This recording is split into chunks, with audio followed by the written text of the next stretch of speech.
Today let's have a look at the lock that was in my naughty bucket for a while. It's this fantastic beast of a lock, Luma. You can see here the type 38 chain. It's salt secure, scooter silver, whatever that sticker may mean. And it's big, it's heavy, like you can see how it sits on my hand. It's substantial, it's very heavy, the shackle is enormous, you can see I picked it.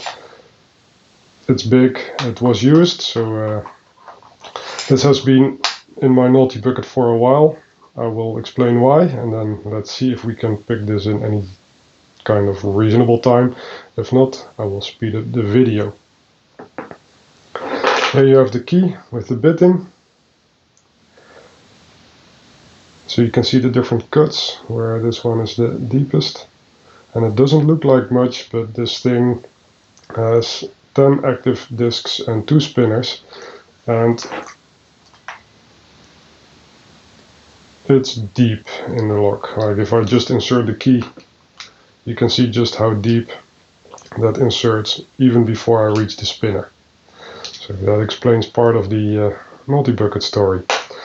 I had to modify and even get tools that would work on this lock in the first place, and then it's still a challenge to pick it. But I certainly enjoyed the ride. So what I will do is lock it up, and then I will show you how the tools work, and then let's see if we can set it up for picking. There we are. And you can just see how very deep that key is inserted. The full length is in there, so that makes it quite tricky to pick. It's locked now. Let me show you the modifications I did to the tools to get it to work. So I have my Sparrow's pick, which is basically fine according to me. Then this is the original pick tip, and you can just see how I had to grind that down even thinner, and it still catches between the discs.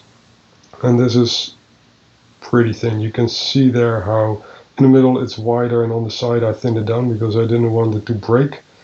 There are a lot of false gates in this lock, so sometimes you really want to put at least some force on it to wiggle something loose, etc.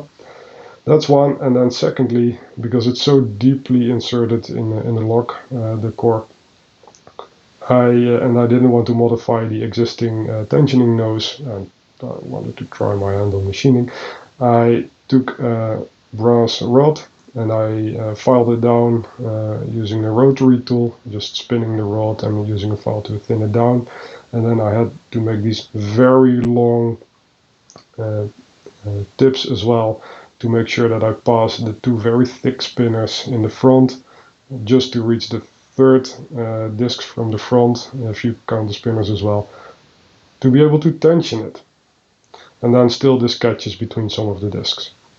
So quite tricky. The other thing that made sure that it was in my naughty bucket for a while was that in the beginning there's no feedback at all, and the false gates work really well once they come into play. I think I can show you that probably plenty, if not too much, during picking. One thing that I want to note about this tool, except that I just like the golden look of it, it goes well with the black, is that I kept the distance between these prongs a bit narrow, and as a result the tip actually doesn't really enter so easily. So that gives me a bit more control that I'm actually not typically inside it. Alright, the lock is locked. Now let's see if we can turn the discs and get to picking.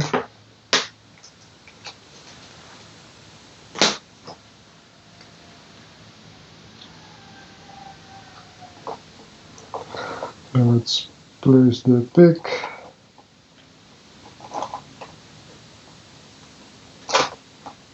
There we go, and you see how far that needs to go inside.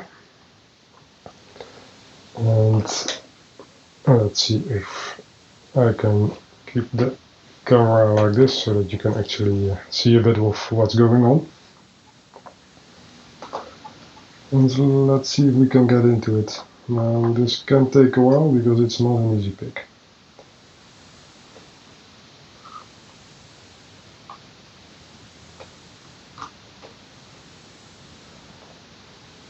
And here already you can see the different gates. Now I'm at this stripe. Now I'm at this one. Another click, I'm at this one. And here it just scratches. So we have been warned. So that's one.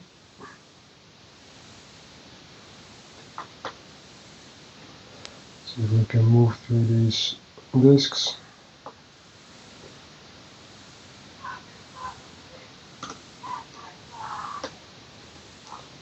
Somebody's losing his mind outside, I think.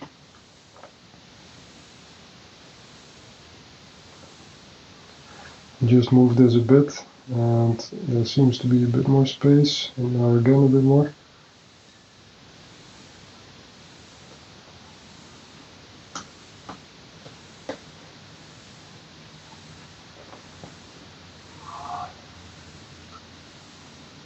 This one seems to have quite a bit of space around here somewhere.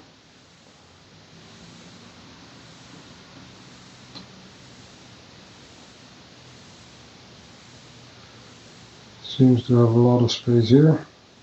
Here you see that it's not really two stripes.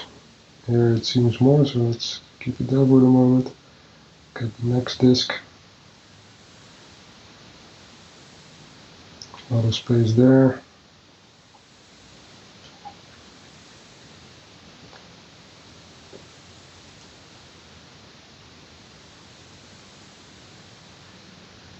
Almost no feedback on this one, but let's see. This one has quite a bit of space here. Let's keep it there. This one has some space there. I felt that movement on the core.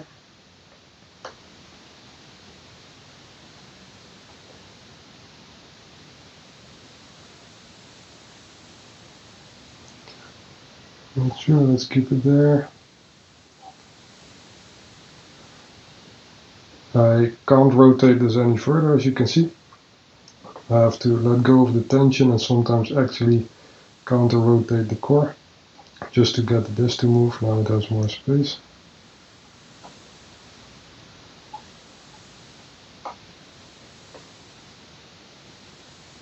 This feels jammed. Now it has a bit more space.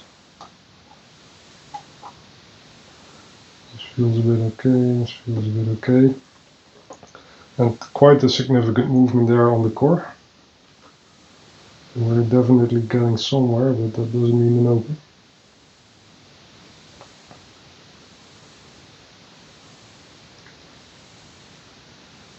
This one feels stuck. I really have to give a lot of counter rotation. Only now I can actually get that disc out of that gate. Let's check again.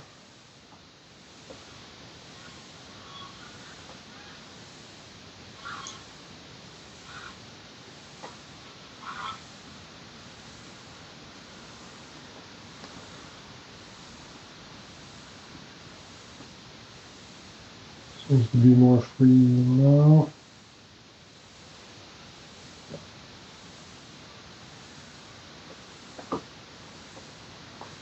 Seems to be more free here.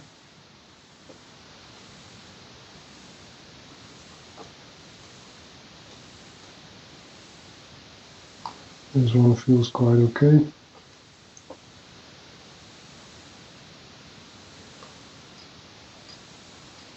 Feels quite okay.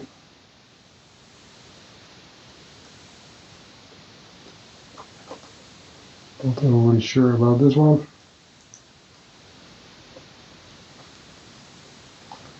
Let's see if we can move this and see what happens. Again, only here the disc starts to rotate, and I have to actually counter rotate again just to make that move there.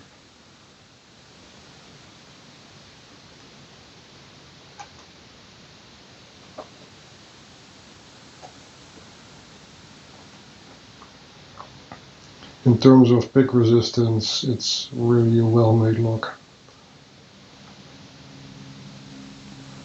This doesn't feel in the right place, has more movement here. Doesn't feel too bad over there. Doesn't feel so bad over there.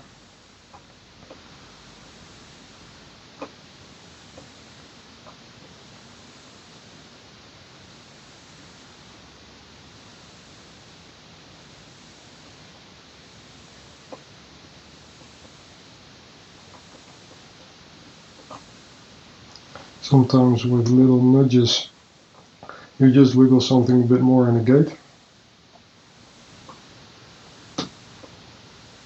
Like now.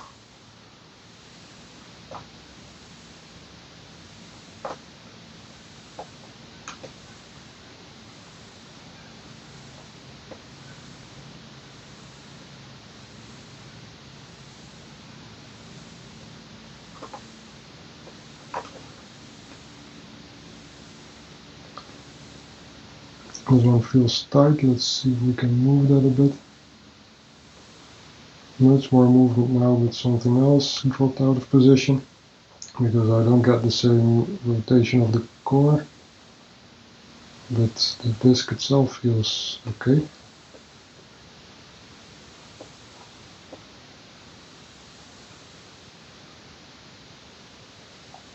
You don't feel right. Not sure about that position. Let's cross-check things again. I felt the core move more again.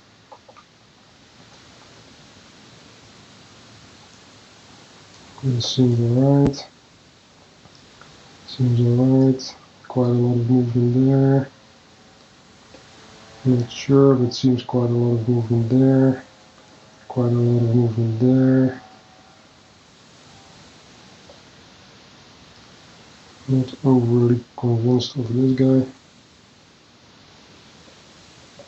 Seems to have more movement there, but again I lost the rotation on the core.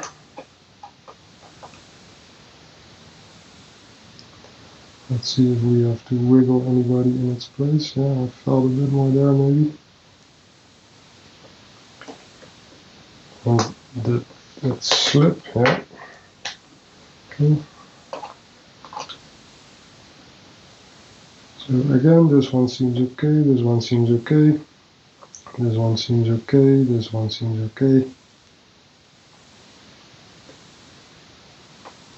This disc might be okay, this one seems okay. Not sure about this guy.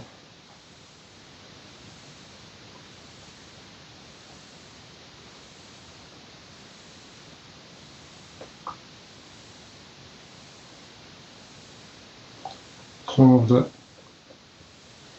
true and false gates are very similar. That doesn't really help.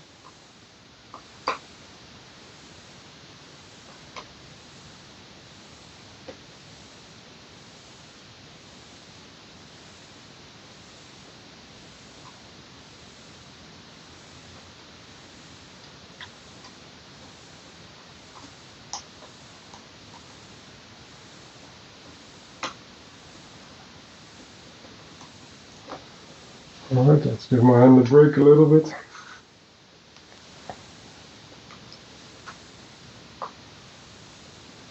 This one seems alright, this one seems alright. This one seems alright, this one seems alright. See to get between the discs. That felt like a slip again, yeah. So this one is right there, I think.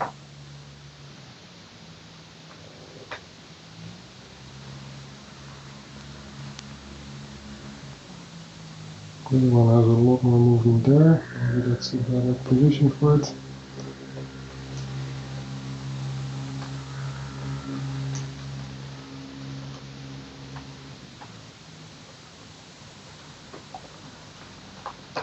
Just by wiggling it a bit, I just felt more discs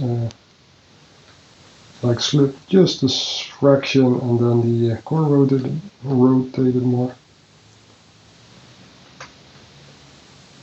Yeah, I get stuck between the discs.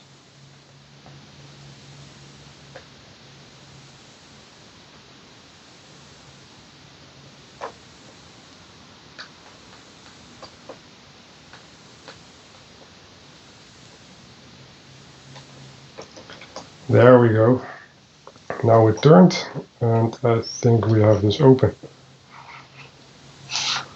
So there you go. This is for me not a trivial pick, but it is absolutely a fun pick.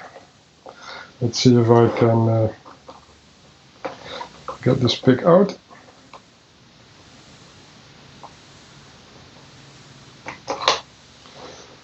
And maybe show you the discs inside as they are rotated, etc. So here you go. So you see how deep you have to go just to get the tension. It's really quite insane. And then the discs are very thin, very close to each other. And I really had to modify this pick just to be able to pick it at all. And then it was still a challenge to open, as you can see. So excellent lock. I think this had a 8 on the security rating or something of the brand. Maybe I will show you a screenshot over there with the fantastic bitting on the key. Really a nice challenge to open, not impossible, but this is why it was in the naughty bucket for a while. Needed custom tools and some practice. Hope you enjoyed watching this. Thanks for watching. Take care.